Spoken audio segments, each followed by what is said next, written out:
দুষ্টতান্ত্রিক, তুই যাই করিস না কেন আমি তোকে আমার জাদুর কাঠি কখনোই দেব না।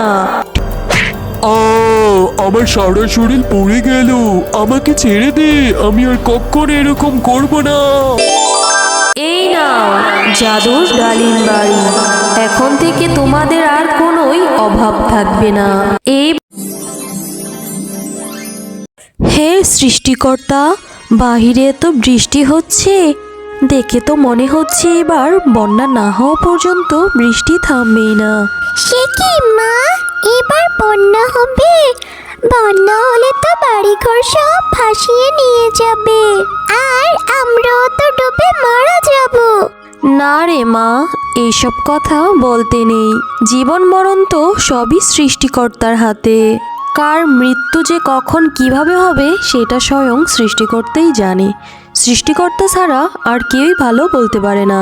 তুই এখন ঘুমিয়ে পড়, আর আমি তো আছি তোর সাথে। ঠিক আছে মা।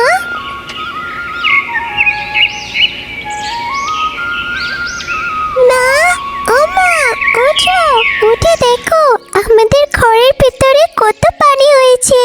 আমরা কি এই পানিতে মাছ ধরতে পারবো মা?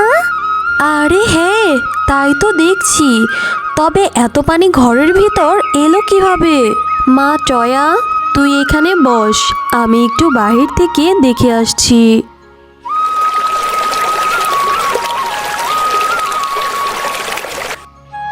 এ কি, বাহিরেও তো দেখি পানি এসেছে। তার মানে কি কালকে রাতের বৃষ্টিতে বন্যা হয়ে গিয়েছে?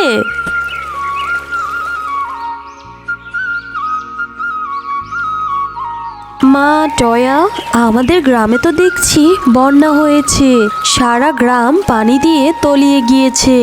এখন আমরা এই পরিস্থিতিতে কি করব? সে কি মা, তাহলে এখন আমাদের কি হবে? আমরা তো এই পানিতে ডুবে মারা যাব মা।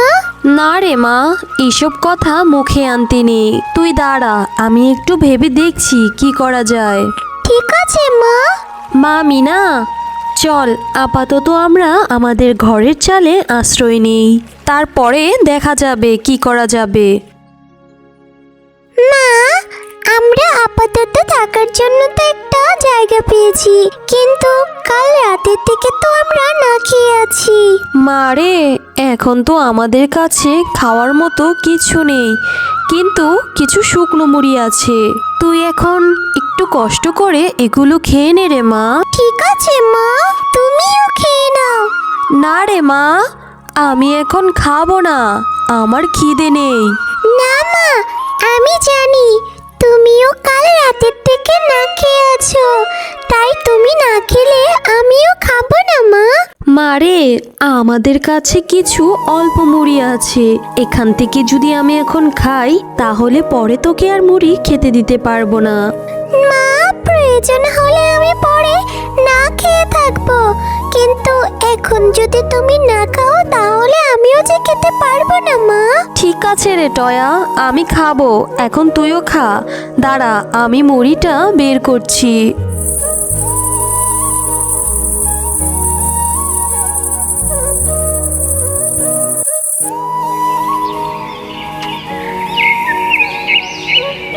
মা, ও মা, এই দেখো আমাদের এখানে একটি নৌকা ভাসছে।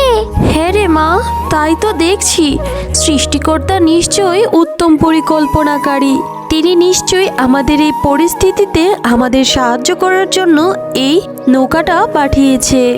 মা, চলো আমরা এই নৌকা দিয়ে খাবার খুঁজে আনি। মারে, এই বন্যায় আমাদের সকলেরই অবস্থা এক। কারো ঘরেই এখন পর্যাপ্ত পরিমাণের খাবারের মজুদ নেই। কোথায় খাবার পাবো রে মা? তার চেয়ে বরং চল আমরা এই নৌকাটি দিয়ে অন্য কোনো শুকনো জায়গায় চলে যাই। ঠিক আছে মা, কিন্তু আমরা যাব কোথায়? জানি না রে মা, তবে এখানে তো পানির পরিমাণ বেড়েই চলছে। কিছুদিনের মধ্যেই তো পানি চাল পর্যন্ত ছুঁই ছুঁই হয়ে যাবে। তাই এই অবস্থায় এখানে থাকার চেয়ে অন্য জায়গায় খোঁজ করাই ভালো হবে। হ্যাঁ মা, তুমি ঠিকই বলেছো। চলো আমরা কোনো শুকনো জায়গার খোঁজ করি। তারপর তারা মা ও মেয়ে নৌকাটা ভাসিয়ে দেয় আর ভাসতে ভাসতে একটি জায়গায় যেয়ে পৌঁছায়। মা, আজ 2 দিন ধরে নৌকায় ভাসছি, তাও তো কোনো শুকনো জায়গার খোঁজ পেলাম না মা। আর এইদিকে ক্ষুধায় আমার পেটটা জ্বলে যাচ্ছে। তুমি কিছু একটা করো মা, তা না হলে যে আমি না খেয়ে মরে যাব মা। মারে, আমি যে বড্ড অসহায়, আমি এই অবস্থায় তোকে কোথা থেকে খাবার এনে দেব রে মা? তুই আর একটু ধৈর্য ধর রে মা। সৃষ্টিকর্তা নিশ্চয়ই আমাদের জন্য কোনো না কোনো একটা ব্যবস্থা ঠিক করে দেবে। মা টয়া, ও যে দূরে একটা শুকনো দ্বীপ দেখা যাচ্ছে, চল আমরা ওইখানে যাই। হ্যাঁ মা, চলো। তারপর তারা নৌকাটা আবার ভাসিয়ে দেয়। মা দেখো, এই দ্বীপটা কত সুন্দর। এটা কোন জায়গা মা? জানি না রে মা, এইটা কোন জায়গা, তবে এই জায়গাটা অনেক সুন্দর। এর আগে কখনো আমি এত সুন্দর জায়গা দেখিনি। মা চলো আমরা এই দ্বীপে যেয়ে দেখি কোনো খাবার পাওয়া যায় কিনা। হ্যাঁ রে মা, চল। এই শয়তান পরী, তোকে আমি ভালোই ভালোই বলছি, তোর এই জাদুর লাঠিটা আমাকে দিয়ে দে, না হলে এর ফল ভালো হবে না কিন্তু। দুষ্ট তান্ত্রিক, তুই যাই করিস না কেন, আমি তোকে আমার জাদুর কাঠি কখনোই দেব না। ঠিক আছে, তুই যদি তোর জাদুর কাঠি আমাকে না দিস তাহলে আমিও তোকে আর বাঁচিয়ে রাখবো না। এবার বল কি করবি তুই? তোর যা করার করে নে, আমি তোকে কিছুতেই আমার জাদুর কাঠি দেব না। মা দেখো, ওই দুষ্ট ত্রান্তিকটা পরীটাকে আটকে রেখেছি। আমাদের ওই পরীটাকে বাঁচাতে হবে মা। হ্যাঁ রে মা, তুই ঠিকই বলেছিস, আমাদেরকে ওই পরীটাকে বাঁচাতে হবে। তুই এখানে দাঁড়া, আমি কিছু একটা করছি। হ্যাঁ মা, যা করার তাড়াতাড়ি করো।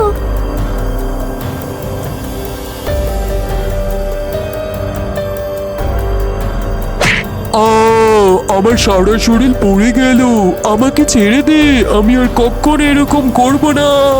তোমাদেরকে অনেক অনেক ধন্যবাদ, তোমরা আমার জীবন বাঁচিয়েছো। আজ তোমরা এখানে এসে আমার জীবন না বাঁচালে অনেক বড় অঘটন ঘটে যেত। কিন্তু তোমরা এই নির্জন দ্বীপে এলে কি করে? তারপর টয়া আর টয়ার মা সবটা পরীকে খুলে বলে, আরে না, তোমাদের কথা শুনে আমার ভীষণ কষ্ট হচ্ছে। তোমরা যেহেতু আমার জীবন বাঁচিয়েছো, তাই আমিও তোমাদের একটা উপকার করতে চাই। এই নাও জাদুর ডালিম বাড়ি, এখন থেকে তোমাদের আর কোনোই অভাব থাকবে না।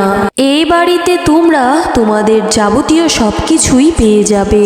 তোমরা এখন থেকে সুখে শান্তিতে জীবনযাপন করতে পারবে। তোমাকে অনেক অনেক ধন্যবাদ পরি, তোমার এই ঋণ আমরা কোনোদিন ভুলবো না। না, এখন থেকে আমরা যা ইচ্ছে তাই খেতে পারবো, আমাদের আর কোনো অভাব থাকবে না, তাই না মা? হ্যাঁ রে মা, আল্লাহ তাআলা আমাদের উপর এতদিনে মুখ তুলে তাকিয়েছে।